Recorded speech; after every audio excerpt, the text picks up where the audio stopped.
Good morning everybody, good morning, it's JPR and welcome back to another video. Pokemon has a long history with secrets. Secret encounters, secret features, the secret of why they haven't invited me to any of their events, even though I've been doing this for 14 years. I think I deserve a little something. But secret items are no exception, and there is a surprising amount of them. Here are the items that Game Freak really didn't want you to know about. Let's begin with an item that has piqued my interest for many years now, the Godstone. I know, strange name for a franchise that tries to avoid religious references like the plague, but surprisingly enough, this item did exist in the coding of the Gen 5 games, and appears to be a gray counterpart to the Lightstone and Darkstone. Given Kyurem's backstory, it's unlikely that Kyurem would have slumbered within this stone like Reshiram and Zekrom did, but perhaps this item was meant to be the key that unlocked Kyurem's original dragon form, a form that we still haven't witnessed 14 years later. I wonder what'll happen first, the original dragon or me getting a Worlds invite. Probably the former. And now with Legend ZA on the horizon, it seems like we'll have to keep waiting on the original dragon. Not that I'm complaining, but this certainly remains one of the biggest mysteries in Pokemon. And it's interesting to know that Game Freak perhaps meant to reveal it a long time ago. But what if I told you one of the rarest items in Pokemon history isn't the fossilized remains of the original dragon, rather it's actually just a chunk of brick? Yeah, I'm not kidding, Gen 2's brick piece item may very well be one of the rarest items in the entire franchise. The brick piece is only held by Machop that are transferred to Gen 2 from Gen 1 using the time capsule feature. Many believe that the brick piece was meant to be part of a scrapped side quest involving the plot of land being developed in Vermilion City by the old man and his Machoke, but the actual reason for its existence is very different. See, Gen 2 added a new mechanic that didn't exist in Gen 1, held items, which created a new data slot that needed to be filled anytime you moved a Pokemon from Gen 1 to Gen 2. Because of this, every single Pokemon you transfer up to Gold and Silver has to be holding an item, otherwise the game will crash. So Game Freak just decided to generate placeholder items and give them the Pokemon based on their Gen 1 catch rate. And it just so happens that Machop is the only Pokemon from Gen 1 with a catch rate of 180. So it's the only Pokemon that gets assigned the brick piece item. A common item by today's standards, the Twisted Spoon also originated as one of these secret items, as it could only be obtained from wild Kadabra that were caught and transferred from Pokemon Yellow only. Kadabra would just bring a berry with it if it came from Red and Blue. Another example is the Leftovers item, which was given to Snorlax and Clefable because they're the only two Gen 1 Pokemon with a catch rate of 25.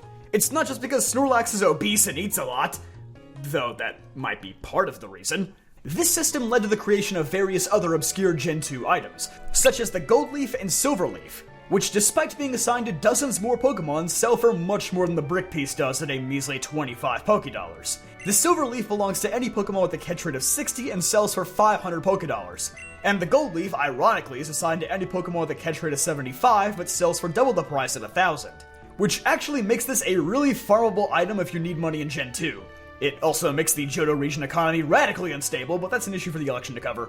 Oddly enough, after being missing from the core games for more than 17 years, both of these rare leaves were brought back as rare collectible items in Let's Go Pikachu and Let's Go Eevee, where your partner Pokemon has a random chance of picking them up. Though another similar item does make an appearance in Heart Gold and Soul Silver, the Shiny Leaf, which can be picked up randomly by your walking Pokemon. However, unlike the Gold and Silver leaves, the Shiny Leaf doesn't actually go into your bag when your Pokemon picks it up. Rather, it just stays on your Pokemon summary screen in the menu.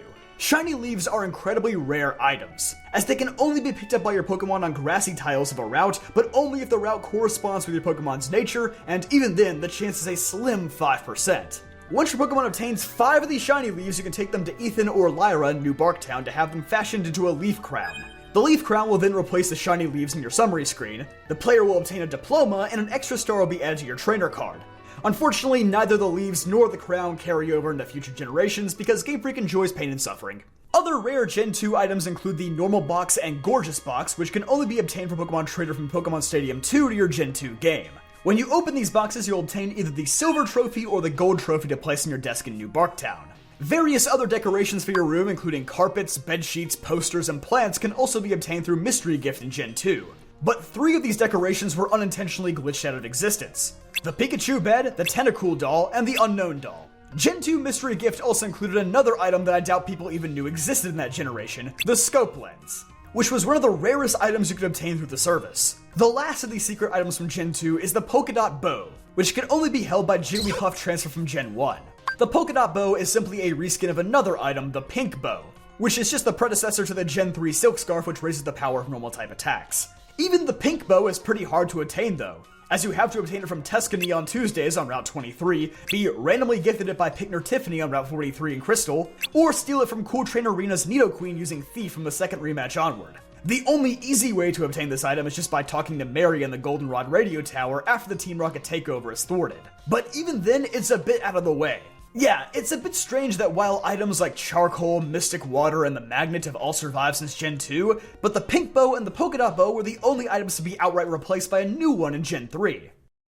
Hi there, enjoying the video? If so, why not drop a like and a sub? It would really help me out. Thanks! And oh wait, I lied. The Polka Dot Bow isn't the last secret item from Gen 2, just the last transfer-related one. The actual last item is the Berserk Gene, which can only be found on a hidden tile where the Cerulean Cave used to be. As the location infers, this item was associated with Mewtwo, and would boost its attack by 2 stages as soon as Mewtwo is sent into battle, with the trade-off being that Mewtwo would be confused for 256 consecutive turns, which is basically just infinite. There's also data in Gen 2 that says Wild Mewtwo will always hold the Berserk Gene, but there's just a couple of problems with that. There is no Wild Mewtwo in Gen 2, and even if there was, it would just consume the gene immediately, so you wouldn't actually be able to use it for yourself. Oddly enough, the most backstory in the Berserk Gene actually comes from the spin-off game Detective Pikachu, where the gene is found to be a part of the drug known as R, which makes Pokemon more powerful but sends them into a frenzy, very similar to what it does to Mewtwo in Gen 2. On the note of legendary Pokemon items, the Soul Dew used to be one of the rarest items of them all, as it would only be held by the Latios or Latias that appeared at Southern Island using the Eon ticket, not the one that you would normally catch roaming in the wild. Since these distributions were much less accessible back in the day, the Soul Dew is mostly lost to time, at least until the Steven Stone event was released for Heart Gold and Soul Silver, which gave players a second shot at the Soul Dew. But even then, the Soul Dew always had a reputation as a banned item from online play, because the effects of this thing were absolutely ridiculous, granting Latios and Latias a 50% buff to both their special attack and special defense, easily making them some of the most broken Pokemon of their time. Even if you tried to use the Soul Dew in the Battle Frontier or other battle facilities, the game would cancel out the effect of the item. They knew they made it way too strong. Strong enough to the point where Mega Latios and Mega Latias are just straight up worse than the vanilla versions holding a Soul Dew. And Game Freak finally took notice of this in Gen 7, changing the effect of the Soul Dew that just raised the power of Dragon and Psychic moves by 20%, a significant downgrade to the old effect. But nowadays, the Soul Dew isn't nearly as rare as it once was, as it's guaranteed to be held by virtually every Latios or Latias you come across. But for a good 12 years, this item existed exclusively in the realm of events. But as far as event-exclusive items go, few match the obscurity of the Gen 3 E-Reader Berries. In total, there are 12 of these secret berries that are obtained from Norman after the player swipes an E-Reader card. The majority of these berries exist solely as high-end Pokéblock ingredients, and they only exist in Ruby and Sapphire, not even Emerald. Of these 12, only one of them was ever mentioned again outside of Gen 3, that being the Egant Berry, which is mentioned at the Battle Buffet in the Alola region. Oddly enough, the Egant Berry is one of the few with any actual purpose in battle, as it has the same effect as the Mental Herb, which cures infatuation. If any of these E-Reader berries are transferred to Gen 4 through Pal Park, they'll be converted to another event-exclusive berry, the Enigma Berry. The Enigma Berry originated as a placeholder for the E-Reader berries in games like Pokemon Colosseum or XD where they weren't programmed in. The Enigma berries are actually impossible to obtain in any non-Japanese Gen 3 game, but they'd finally make their way to the West in Gen 4 with the Toys R Us Darkrai distribution. I just realized most kids watching probably don't even know what Toys R Us is because most of them are gone now, and now I feel the depression of reality creeping back in. Oh well. From there, they would remain event exclusive for the better part of the next 14 years. Oddly, you can temporarily get them legitimately on the battle subway by using Thief in your teammate's Pokemon in Gen 5, but since items reset at the end of every battle, you can't keep them, so I don't really know what the point of programming them into the subway was.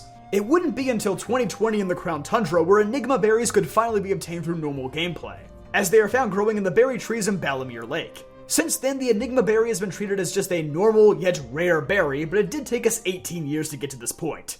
And to bring this video full circle, let's discuss some more items like the Godstone from Gen 5 that went completely unused. In Gen 6, it may have been intended for the player to customize their Mega accessory at some point in development, as Diantha's Mega Charm, Karina's Mega Glove, as well as any other accessories used by NPCs are all programmed into the game as key items. Some of them even have finished sprite work. On the note of customization, Gen 6 also included the unused Travel Trunk item, which would have allowed players to change clothes anywhere out in the open, which would have been really convenient, but perhaps a tad too weird in some cases. And then Gen 9, all we have for unused items are various sandwich ingredients and picnic accessories, because God knows we didn't have enough of those to keep up with already. Though, one new item did oddly appear midway through Gen 8 that was carried into Gen 9, the Strange Ball.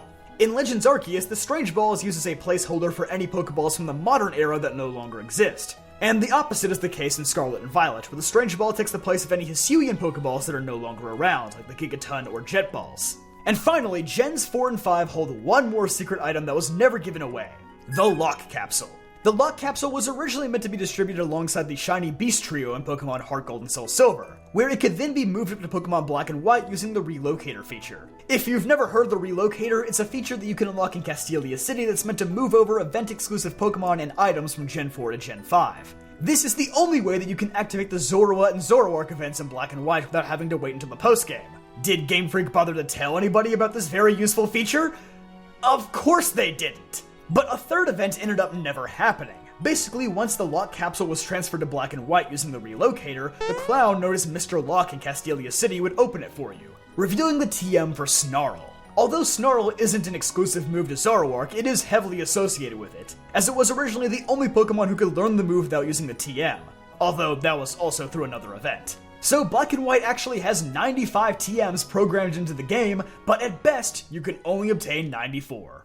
You know what? After all that, I think secrets are kinda cool, and the fact that I am still a secret to the Pokemon Company no longer stings as badly as it did 11 minutes ago. So, I guess I can take that away from this video. But hey, if you enjoyed, be sure to leave a like in this video, subscribe for more videos just like this one, and I'll see you guys next time.